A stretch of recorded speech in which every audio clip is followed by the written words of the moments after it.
ভাই, হালাল ভাবে উপার্জন করছি। আল্লাহ রিজিকের মালিক একমাত্র আল্লাহ। যেটা মিডিয়ায় চলে আসে সেটা সবাই জানে, যেটা মিডিয়ায় আসে না সেটা তো আমরা কেউ জানি না ভাই। 1,30,000 মামলা হয়েছে কোর্টে, বিচারাধীন অবস্থায় আছে। আজ পর্যন্ত কোনো ধর্ষকের বিচার হয়নি। তাহলে আমরা কিভাবে বুঝবো, নিশ্চিত হব যে এই রামিসার বিচারটা হবে হত্যার? এর চেয়ে ভালো জনগণকে বলুক যে আমরা বিচার করব না, আপনারা যা ইচ্ছা করে দেন। আমাদের হাতে ধর্ষক তুলে দেখ।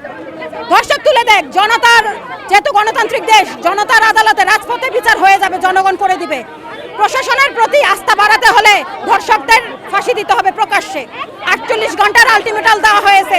যদি এর মধ্যে ধর্ষকদের ফাঁসি না দেয়, যদি আমাদের হাতে না তুলে দেয়, ফাঁসিও না দেয়, তাহলে কঠোর থেকে কঠোর আন্দোলন হবে। আমরা ফ্যামিলি কার্ড চাই না ভাই, হালাল ভাবে উপার্জন করছি। আল্লাহ রিজিকের মালিক একমাত্র আল্লাহ। আল্লাহ যখন অন্যায় করতে করতে মানুষ মানে চূড়ান্ত পর্যায়ে চলে যায়, আল্লাহ হেদায়েত বন্ধ করে দেয়।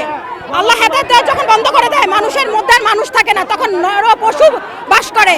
আমরা চাই প্রতিটা ধর্ষণের বিচার হোক, এবং একটি স্বাধীন সার্বভৌমত্ব, একটা শিশু ধর্ষণ এরপরে হত্যার পরে বিচারের দাবিতে এত মানুষ কেন রাস্তায় নামবে? আমরা সাধারণ জনগণ কেন রাস্তায় নামবো?